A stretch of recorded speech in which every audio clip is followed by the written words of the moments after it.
এই হাদিসে কুদসি এবং কোরআনের মধ্যে পার্থক্য কি? হাদিসে কুদসি এটিও আল্লাহর কালাম বা আল্লাহর দিকে সম্বন্ধ করে বলা হয় যে আল্লাহ বলেছেন। আল্লাহর কথা হাদিসে কুদসিও, আবার কোরআনও আল্লাহর কালাম বা আল্লাহর কথা। কিন্তু দুটির মধ্যে পার্থক্য আছে। কোরআন হলো আল্লাহর সেই কালাম বা কথা যেটার ভাষা, মর্ম সবকিছুই আল্লাহ তাআলার। যেটা জিবরিলের মাধ্যমে আল্লাহ তাআলা রাসূলের কাছে পাঠিয়েছেন। আর হাদিসে কুদসি হলো যেটার মর্ম আল্লাহ তাআলার কিন্তু ভাষা নবী সাল্লাল্লাহু আলাইহি ওয়াসাল্লামের। অর্থাৎ যেটা জিবরিলের মাধ্যমে আসেনি, বরং নবী সাল্লাল্লাহু আলাইহি ওয়াসাল্লামের অন্তঃকরণে আল্লাহ তাআলা সরাসরি ওহী করেছেন। সেটা নবী সাল্লাল্লাহু আলাইহি ওয়াসাল্লাম তার ভাষায় প্রকাশ করেছেন। এটা হলো হাদিসে কুদসি। যার কারণে হাদিসে কুদসির যে ভাষা, সেটা সবসময় অকাট্য হওয়া জরুরি নয়। কারণ হলো সেই ভাষ্য বা সেই হাদিসে কুদসি বর্ণিত বর্ণনাটি বিশুদ্ধ হতে পারে, বিশুদ্ধ নাও হতে পারে, দুর্বল হতে পারে। কিন্তু কোরআনের যে বর্ণনা, সেটির ভাষা এবং মর্ম সবই আল্লাহর পক্ষ থেকে আসছে। জিবরিলের মাধ্যমে নবী সাল্লাল্লাহু আলাইহি ওয়াসাল্লাম বলেছেন এবং সন্দেহাতীত সূত্র দ্বারা সেটি তার সংরক্ষিত হয়েছে। তো হাদিসে কুদসি এটাও আল্লাহর কথা, কোরআনও আল্লাহর কথা, কিন্তু একটা আল্লাহ তাআলা নবী সাল্লাল্লাহু আলাইহি ওয়াসাল্লামের অন্তরে দিয়েছেন, তিনি তার মুখে, তার ভাষায় তিনি ব্যক্ত করেছেন। এই হলো পার্থক্য। এছাড়া কোরআনের শব্দগুলো সবই মুতাওয়াতির, একেবারে সন্দেহাতীত সূত্র দ্বারা অগণিত মানুষ শুরু থেকে আজও পর্যন্ত বর্ণনা করে আসছে, ছন্দের ঊর্ধ্বে উঠেছে। আবার হাদিসে কুদসিতে যেটা নাই একটু আগে বললাম। তাছাড়া হাদিসে কুদসি এটি স্পর্শ করার জন্য অজু প্রয়োজন নাই, কিন্তু কোরআন স্পর্শ করার জন্য অজু প্রয়োজন। এরকম আরো বেশ কিছু পার্থক্য আছে। কিন্তু হাদিসে কুদসিকে আল্লাহর দিকে সম্বন্ধ করার বিষয়টিও সুসাব্যস্ত, সুপ্রমাণিত, সেটাকে অস্বীকার করবার সুযোগ নয়। বিশুদ্ধ সূত্রে বর্ণিত হাদিসে কুদসির একটা বিশেষ গুরুত্ব রাখে, যেটি আল্লাহ তার রাসূলকে দিয়ে বলিয়েছেন। রাসূল সাল্লাল্লাহু আলাইহি ওয়াসাল্লাম নিজে থেকে যেগুলো বলেছেন, সেগুলো আল্লাহ তাআলা দ্বারা নিয়ন্ত্রিত এবং আল্লাহ তাআলা তাকে ওহীর মাধ্যমে তাকে দিয়ে আল্লাহ বলিয়েছেন। কিন্তু পার্থক্য হলো একটা আল্লাহ আল্লাহর কথা হিসেবে বলেছেন, আর হলো নবী সাল্লাল্লাহু আলাইহি ওয়াসাল্লামকে আল্লাহ তাআলা কথা বলার তৌফিক দিয়েছেন, বলার আল্লাহ তাআলা নিয়ন্ত্রণ করেছেন। দুই জিনিস, একটা সাধারণ হাদিস, আরটা হলো হাদিসে কুদসি। তালিমে শুনেছি রাসূল আকরাম সাল্লাল্লাহু আলাইহি ওয়াসাল্লাম মাইয়াতকে যথাসম্ভব তাড়াতাড়ি দাফন করার নির্দেশ দিয়েছেন। একটি সিরাত গ্রন্থে পড়লাম রাসূল আকরাম সাল্লাল্লাহু আলাইহি ওয়াসাল্লামকে ২ দিন পর দাফন করা হয়েছে। এর কারণ জানতে চাই। উত্তর হলো, দর্শক, আপনি যেটি জেনেছেন উভয়টাই সঠিক।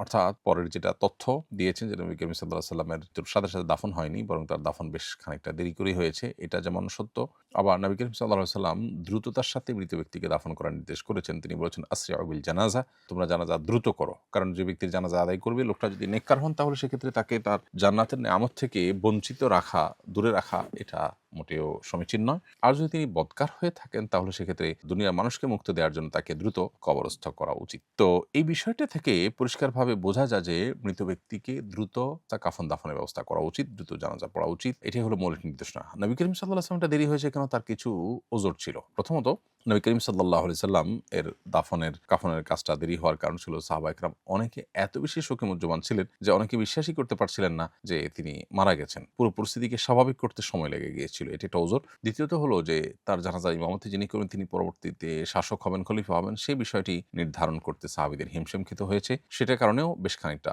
বিলম্ব হয়েছে। আবার নবী সাল্লাল্লাহু আলাইহি সাল্লামের সিদ্ধান্তটা অনেক গুরুত্বপূর্ণ সিদ্ধান্ত। কোথায় দাফন করা হবে, কবর কেমন হবে, জানাজার ইমামতি করবে কে, এই বিষয়গুলো সিদ্ধান্ত নিতে গিয়ে একটু সময় লেগেছে। সাধারণত প্রত্যেকটা মানুষের মৃত্যুতে এ ধরনের ইস্যু থাকে না, যার কারণে কমন নির্দেশনা সেটাই, যেটা আমাদের সবাইকে মেনে চলতে হবে। আর নবী করিম সাল্লাল্লাহু আলাইহি ওয়াসাল্লামেরটা যেটা দেরি হয়েছে, সেটা বেশ কিছু ওজর, বেশ কিছু কারণে দেরি হয়েছে। মূলত নামাজের সামনে দিয়ে অতিক্রমকারীকে নামাজরত অবস্থায় বাধা দেওয়ার পদ্ধতি কি? কোনো ব্যক্তি নামাজ পড়লে তার উচিত হলো নামাজের সামনে এমন কিছু রাখা যাতে করে তার বাইরের অংশ দিয়ে মানুষ হাঁটাচলা করতে পারে। এরপর যদি কেউ তার সামনে দিয়ে হাঁটাচলা করতে চান, তার সিজদার এরিয়ার মধ্যে দিয়ে হাঁটাচলা করতে চান, তাহলে নামাজি ব্যক্তি সে ব্যক্তিকে বাধা দিবে। প্রথমত, হাত দিয়ে ইশারা দিয়ে তিনি যে নামাজ পড়ছেন এটা বোঝাবেন, বা সুবহানাল্লাহ বলবেন। সুবহানাল্লাহ বললে ওই ব্যক্তি লক্ষ্য করবে যে লোকটা নামাজ পড়ছে, তার অলক্ষ্যে হয়তো তিনি যাচ্ছিলেন। এতেও যদি কাজ না হয়, হাত দিয়ে ইশারা দিয়ে তাকে বাধা দিবেন। তাতেও যদি কাজ না হয়, তো প্রয়োজনে হালকা ধাক্কাও দিতে পারেন। কিন্তু ধাক্কা দিতে গিয়ে যদি আমলে কাসির হয়ে যায়, যেটার কারণে অনেক বেশি আপনার তার মুভ করতে হয়েছে, তিনি নামাজি কিনা এটা নিয়েই সন্দেহ দেখা দেয়, এরকম ধাক্কা থেকে দর্শকতে লেগে গেছেন তিনি, তাহলে সেক্ষেত্রে সেটা নামাজ ভঙ্গের কারণ হতে পারে। অতএব আমল কাসির না হয় এরকম করে হাত বাঁধা থাকলে আরেক হাত দিয়ে ধাক্কা দিলেন, এভাবে তিনি বাধা দিতে পারেন। কারণ হাদিসে এখানে বাধা দেওয়ার কথাও কিন্তু রয়েছে। মাঝে, মাঝে ইমামের সিজদার আগে আমি সিজদায় চলে যাই, আমি টের পাই না অবশ্য। আশেপাশের লোকজন বলে, এতে কি নামাজের কোনো ক্ষতি হবে? ইমামের আগে সিজদায় চলে যাওয়া মাকরুহ। নামাজ হয়ে যাবে, কিন্তু নামাজটা ত্রুটিপূর্ণ হয়ে যায়। এজন্য ইমামের আগে যেন সিজদায়, রুকুতে বা উঠা বসাতে কোনোটাতে না যাওয়া হয়, সে ব্যাপারে বিশেষভাবে সচেষ্ট থাকা উচিত।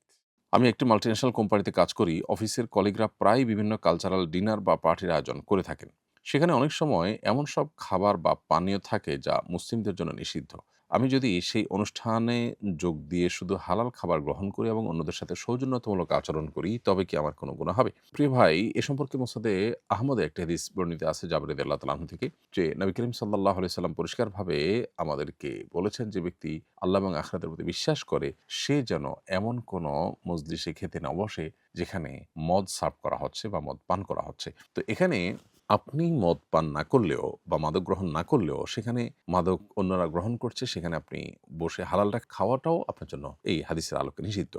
কোনো আলেম এটার ব্যাখ্যা বলেছেন যে একটা টেবিলে মদ সার্ভ চলছে, আপনি অন্য আরেকটা টেবিলে বসে, সেটা জায়েজ আছে। কিন্তু মজলিসটা আয়োজনটাই যদি হয় মাদকময়, সেখানে আপনি মাদক থেকে বেঁচে আলাদা করে কিছু খেলেন, সেটাকে অনেক ওলামা একরাম নিষেধ করেন বা সেটাকে অনুমোদন করেন না। যে এখানে দস্তরখান বলতে শুধু টেবিলই বোঝান না, তারা বলেন যে মজলিসটাই হলো হারাম হালালে মিশ্র মজলিস। তো এই মজলিসটা অ্যাভয়েড করা দরকার আমাদের ইমানি যে গায়রত, আত্মসম্মান বোধ, সেই জায়গা থেকে। আমি গাড়ি চালাচ্ছিলাম, হঠাৎ আমার হাতের ব্রেক ছুটে গিয়ে আরেকজনের পার্কিং করা গাড়িতে ধাক্কা লেগেছে। এর ফলে গাড়ির বড় অংশ ক্ষতিগ্রস্ত হয়েছে। ক্ষতিগ্রস্ত মালিক এখন আমার উপর নতুন গাড়ি কিনে দেওয়ার দাবি করছেন।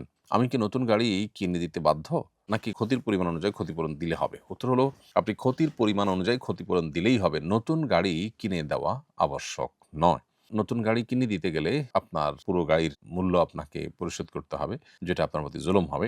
অতএব যে ক্ষতি হয়েছে, এই ক্ষতির ন্যায্য যে ক্ষতিপূরণ আপনার ক্যালকুলেশন করে বের হবে, সেটা আপনাকে দিতে হবে। নতুন বছর উপলক্ষে আমাদের অফিসে বর্ষবরণ অনুষ্ঠান হয়। সেই অনুষ্ঠানে আমি ম্যানেজমেন্টের নির্দেশনায় কোরআন তেলাওয়াত করেছি। এ ধরনের অনুষ্ঠান করা কি শরীয়তসম্মত?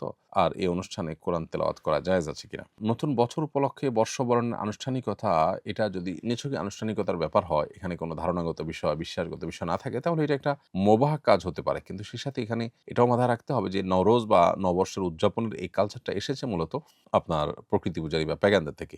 সেটার বাইরে যদি কোনো এলাকা আঞ্চলিকভাবে কোনো আনুষ্ঠানিকতা হয়, যেমন নবান্ন উৎসব, নতুন ফসল উঠেছে, মানুষের খুশি লাগা কাজ করেছে, এরকম কিছু থাকে, সেটা ভিন্ন বিষয়। সেরকম কিছু যদি হয়, তাহলে সেক্ষেত্রে এটি জায়েজ হতে পারে এবং সেখানে কোরআন তেলাওয়াত করাও নিষিদ্ধ কোনো বিষয় হবে না। এর মধ্যে কোনো হারাম যুক্ত হয়, কিংবা এটা যদি কোনো বিজাতীয় কালচার এর সাথে সংশ্লিষ্ট হয় বা তার সাথে কোনোভাবে এটা রিলেটেড হয়, তাহলে সেক্ষেত্রে এখানে অংশগ্রহণ করা বা এটাকে সমৃদ্ধ করার জন্য আপনার কোনো উদ্যোগ গ্রহণ করা জায়েজ হবে না।